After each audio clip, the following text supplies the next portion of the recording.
pas entendu parler du nazisme, du fascisme, d'intégrisme, de terrorisme? Qui n'a pas entendu parler du christianisme, du stalinisme, du trotskisme, du communisme? Mais qui a déjà entendu parler du colonialisme? Mesdames, Messieurs, bonjour, bienvenue sur JMTV+, dans cette tranche d'émission consacrée à Dr Joël Batila, secrétaire historique du FLEG, Mouvement de Libération du Cabinda. Le Cabinda, pour ceux qui ne connaissent pas, est une enclave dans le Congo-Brazzaville que revendique depuis des années l'Angola. Et Joël Batila était du mouvement qui revendiquait l'indépendance de cette enclave-là. Il est malheureusement décédé le 7 novembre dernier à Grenoble, la ville où il vit. Il vivait en tant que réfugié depuis plusieurs années et sera inhumé ces jours-ci. Pour lui rendre un hommage, c'est l'écrivaine la plus connue venue de ce pays-là, le Cabinda. Pardonnez-moi mon émotion, Virginie Monda, qui est notre invitée ce soir. Bonsoir Virginie. Bonsoir Jackie. Merci pour l'invitation. Je vous en prie, c'était la moindre des choses à faire pour rendre hommage à ce grand homme que fut Dr Joël Batila, que vous avez bien connu. C'était mon mentor, c'était mon guide, c'est lui qui m'a pris par la main pour vraiment faire de moi l'auteur que je suis devenue, la femme engagée et la femme militante que je suis devenue. Je l'ai rencontré en 1992 à Grenoble, où j'habitais. Et c'était vraiment quelqu'un qui a forgé en moi ce besoin cet engagement et surtout cette conscience de servir son peuple. Et il aimait le Cabinda, il adorait le Cabinda. Il souffrait d'être loin du Cabinda et de devoir défendre. C'est pour cela qu'il lui fallait ça. Il devait défendre le peuple cabindé. Parce que c'est un peuple qui vit dans l'injustice totale, qui a été annexé à l'Angola. Et c'est pour cela qu'il n'a pas arrêté avec son chemin de marcher sur les chemins pour chercher une solution pour le Cabinda. Alors, il vivait en exil donc à Grenoble depuis plusieurs années. On peut supposer qu'avec sa brutale disparition, son mouvement de libération, on risque de s'essouffler un tout petit peu, non? C'est ce qu'on peut craindre, n'est-ce pas, Virginie? Oui, on dit chez nous, on coulon foi, on coulon vingen. Ça veut dire un être disparaît, un ancêtre qui disparaît, c'est un autre ancêtre qui remplace. C'est-à-dire que lui est parti, mais les enfants, les petits-enfants, la jeune génération, je pense qu'ils n'oublieront pas de poursuivre son œuvre, de poursuivre l'œuvre que lui, il a commencé, le travail que lui, il a commencé à faire. On ne libère pas un pays en une décennie ou parce qu'on pense qu'on a raison, mais c'est un long processus, un très long processus que je pense que ce n'est pas fini. En tout cas, son travail continuera. Le peuple cabindé, un jour, verra la lumière. Alors, pour ceux qui ne connaissent pas l'histoire, voulez-vous bien nous brosser la situation du Cabinda, la situation politique du Cabinda, pour ceux qui ne connaissent pas? Le Cabinda est une enclave qui se trouve entre les deux Congos, entre le Congo-Brazzaville et le Congo-Kinshasa, et qui a été annexé en 1975 au moment de la révolution des œillets par l'Angola. Donc, pendant 15 années, le Portugal a été en guerre, a vécu une guerre coloniale avec le Cabinda et l'Angola. Et au bout de 15 ans, donc en 1975, ils ont signé des accords avec l'Angola. Il se trouve que, pour donner donc l'indépendance à l'Angola, il se trouve qu'à cette période-là, le Portugal était un pays appauvri par les guerres coloniales qu'ils avaient à travers le monde. C'était un pays appauvri et qui avait besoin d'argent, en fait. Et la seule colonie qui est, d'ailleurs, le Cabinda n'était même pas une colonie, c'était un protectorat. Donc, le seul territoire qui rapportait de l'argent au Portugal, c'était le Cabinda, qui, à l'époque, il y avait déjà de l'exploitation pétrolière par les firmes américaines. Donc, c'était le Portugal qui percevait les royalties de cette exploitation pétrolière. Alors, pour ne pas perdre cette poule aux œufs d'or, on va dire, pour ne pas perdre cet argent-là, parce que la révolution des œillets qui n'a pas fait couler une goutte de sang au Portugal a fait beaucoup de mal au Cabinda. À cause du pétrole, ils ont signé des accords, donc ils ont détourné la situation. Au lieu de continuer à conserver, comme ils ne pouvaient pas garder, ils avaient l'image de grands libérateurs, ils ont libéré les colonies, mais en fait, ils ont libéré les colonies, mais ils en ont gardé en otage, c'était le Cabinda. Ils ont gardé en otage parce qu'ils avaient besoin des devises. Ils n'avaient pas d'argent. Et donc, ils se sont servis du Cabinda. Mais comme il arrive parfois, on utilise des Africains pour tuer d'autres Africains. Donc, on a utilisé les Angolais. Ils ont signé un accord avec le nouveau pouvoir en Angola d'Agostinho Neto pour annexer l'Angola, pour annexer le Cabinda, voilà, pour annexer le Cabinda et dire que le Cabinda appartient à l'Angola. Et donc, du jour au lendemain, l'Angola a annexé militairement. Ils ont traversé les frontières de RDC. Ils ont traversé la frontière pour venir annexer le Cabinda et dire que le Cabinda leur appartient. Et donc, du jour au lendemain, il y a eu cette annexion militaire. Les populations ont dû quitter les villes et les villages. Et pendant longtemps, ils ont vécu dans la forêt. Mon livre, Au soleil noir du Cabinda, parle de cette situation de familles qui ont vécu pendant des décennies dans la forêt. Les gens vivaient comme on peut rencontrer un troupeau d'éléphants ou un troupeau de singes dans la forêt du Mayombe. C'est comme ça que vivaient les Cabindés pendant des décennies. Et moi-même, j'avais mon oncle dans la forêt avec sa famille, les enfants et tout ça. Ils vivaient dans la forêt. C'est pour cela que j'ai pu écrire ce livre-là. Donc, voilà la situation qui est une situation vraiment d'injustice totale. Et Cabinda n'a pas pu être soutenu par aucun pays autour. Le Congo, à l'époque de Marien Ngouabi, le Congo-Brazzaville, hein, il faut bien. Le Congo-Brazzaville, à l'époque de Marien Ngouabi, était pas une dictature, mais c'était le parti socialiste. Donc, qui s'entendait bien avec les socialistes du Portugal, de l'Angola et du Portugal. À cette époque-là, c'était l'international socialisme qui faisait... Mais pas du tout humaniste, hein, cela se saurait. Pas du tout, c'était le socialisme. La gauche, ça parle beaucoup, ça agit très peu, hein, c'est du bavardage, la gauche. Hein. Exactement.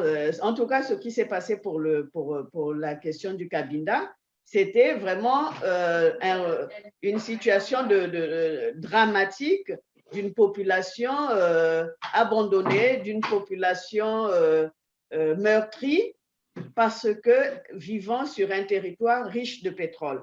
Et c'est parmi les premiers pays où on a pu exploiter le pétrole depuis les années 50.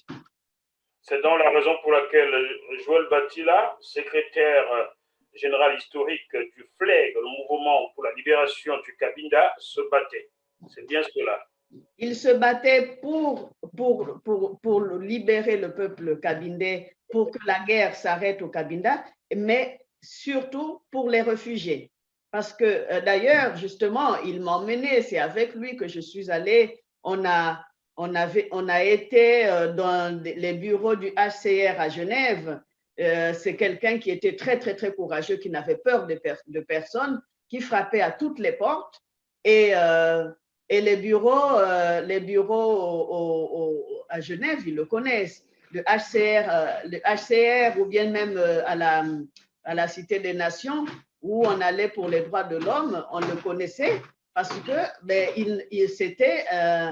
c'était quelqu'un, un pèlerin pour la défense de son peuple.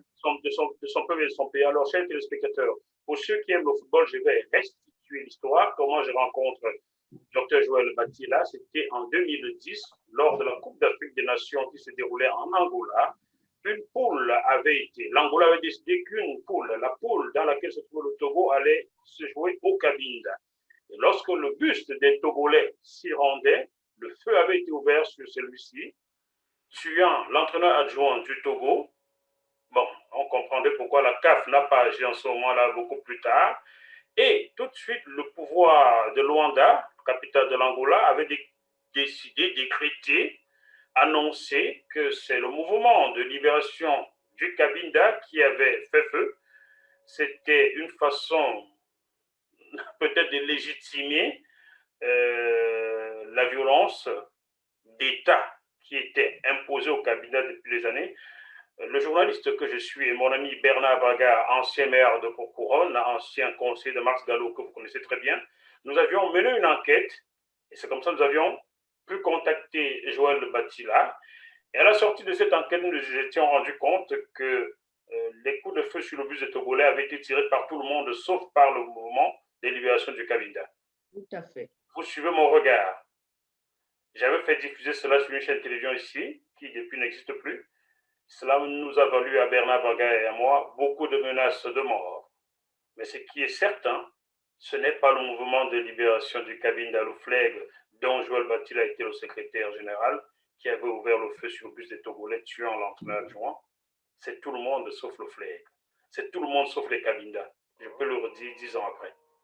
Voilà comment j'ai rencontré Joël Batila et vous-même Virginie Monda. Absolument. La question du Cabinda est devenue un problème absolument complexe. C'est-à-dire qu'au jour d'aujourd'hui, l'attaque de ce bus de l'équipe de football togolais nous le dit très clairement. C'est-à-dire qu'aujourd'hui, l'Angola, en tout cas des grandes personnalités en Angola, n'ont pas intérêt à ce que le problème du Cabinda soit résolu. Tout le monde se sert de la question aujourd'hui. Tout le monde veut que le Cabinda, cette situation persiste, et pourtant les Cabindais ont envie de trouver une solution réelle, durable.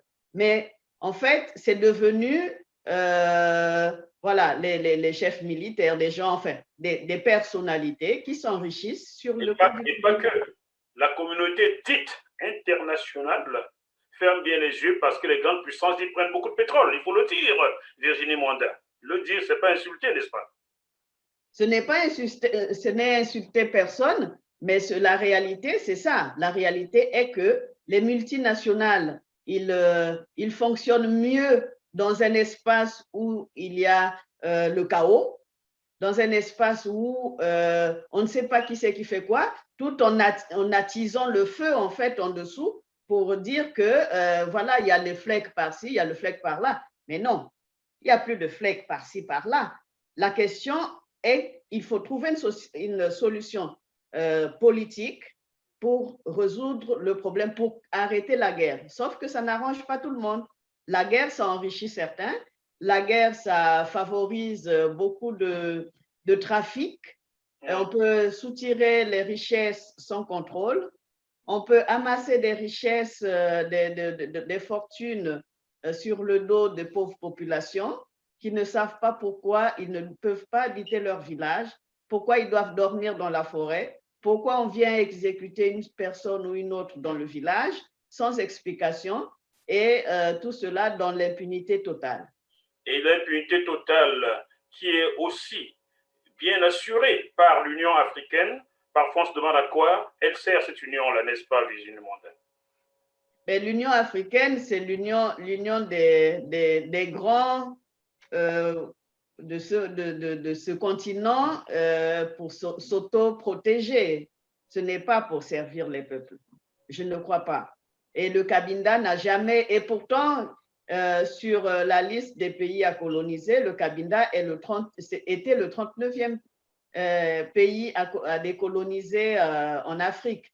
Mais jamais l'Union africaine n'a eu le moindre geste envers le peuple cabindais, à part le HCR de l'ONU qui reconnaît l'existence de réfugiés au Cabinda.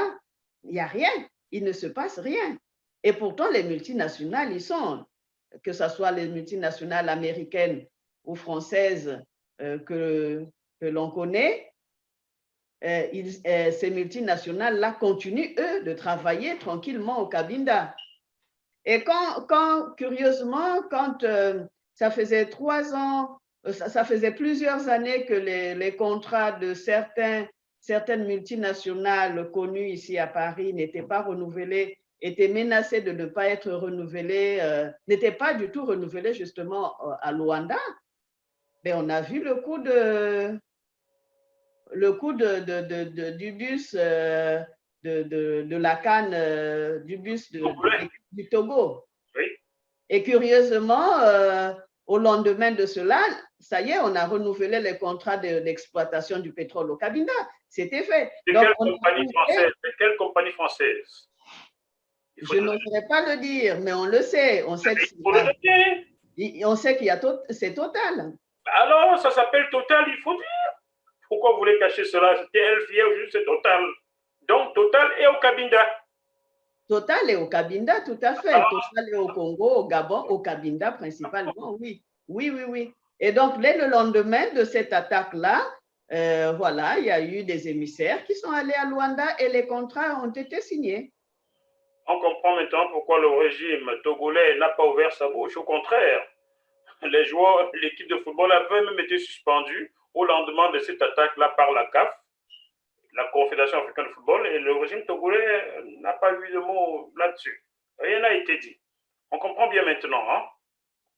Ouais. Comme je suis pas très connaisseuse de football, mais en tout cas, ce qui est sûr, c'est que ce n'était pas le FLEC qui avait bombardé ce bus-là et que la question de la population du Cabinda, elle perdure toujours. Au jour d'aujourd'hui, ça ne s'arrange pas vraiment. Ils ont signé des accords avec une partie, mais c'était presque un peu sous la menace, un peu, quoi, qu'ils ont pu obtenir un accord qui ne représentait pas la population. Et donc, cette situation perdure encore. Il est question quand même enfin, en tout cas, on continue à se battre, rien n'a été trouvé. Très bien. Alors, Joël Batila est malheureusement décédé, sera inhumé le 14 novembre, qui a été inhumé le 14 novembre. Qui pourrait prendre le flambeau à la place de Joël Batila désormais? Avez-vous quelques idées, peut-être vous-même? Non, sûrement pas moi. Je ne suis pas assez forte parce que c'est une situation qui est très, très, très complexe, le FLEC. Le FLEC est beaucoup, il y a beaucoup de multiples factions dues à beaucoup de problèmes qui se posent au mouvement de lutte quand ça dure trop longtemps. Et donc, je n'ai pas peut-être cette force-là de reprendre les choses. Mais il y a d'autres membres. Hein. Il y a un de ses fils qui, normalement, travaille dans ce sens. Enfin, pas son fils à lui, mais le fils de l'ancien président, de fin président Zita Thiago. Il y a d'autres personnes dans le mouvement qui peuvent faire le travail. Vous nous mettez en contact pour ceux qui s'expriment en français. Je les prendrai de temps en temps en interview pour rendre compte au public de JMTV+, de ce qui se passe au Cabinda, car nul ne doit oublier le Cabinda, nul ne doit oublier que dans ce pays-là, beaucoup de personnes tombent tous les jours parce que des gens se sucrent. On va dire les choses comme ça. N'est-ce pas, Virginie Monda? Tout à fait. Le Cabinda, c'est un précurseur un peu de la mafia afrique. C'est François-Xavier Verschave qui le disait. Il le disait, oui, François-Xavier Verschave. Donc, on a la France-Afrique, mais on a aussi la mafia afrique. La mafia afrique, c'est quand n'importe qui vient, se sert, crée une guerre et s'en va sans rendre des comptes, sans tenir compte des droits des populations. C'est ça la mafia afrique dont parlait François-Xavier Verschave.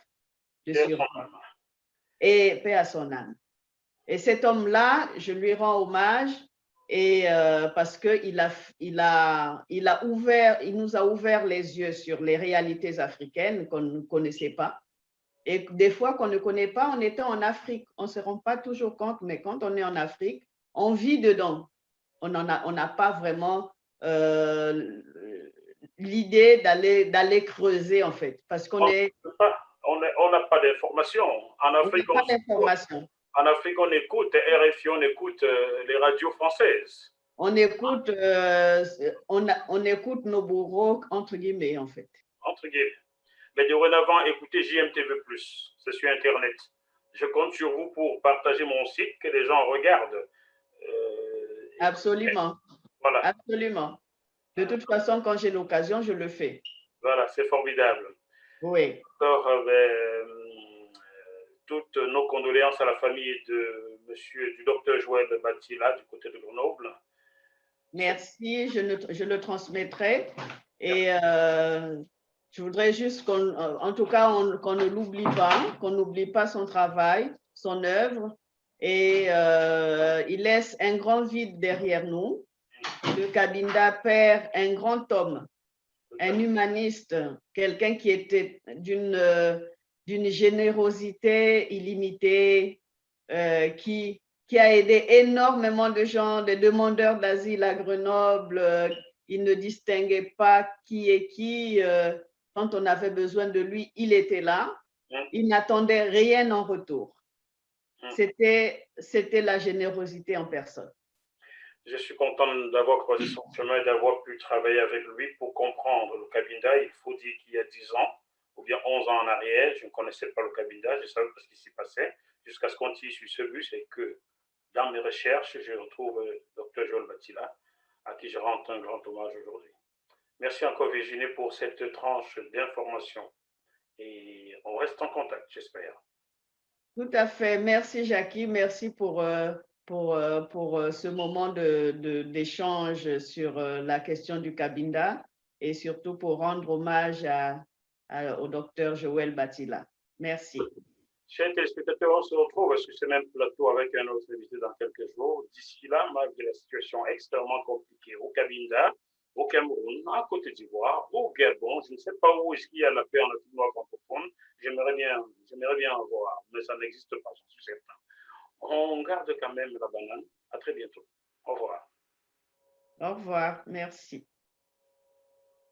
Je demande à JMTV+, de continuer à faire ce travail extrêmement important, de recueillir les informations, de les recueillir avec esprit critique, pour ensuite les diffuser comme elle le fait, afin que les esprits s'éveillent, que les consciences s'ouvrent davantage et que les actes suivent.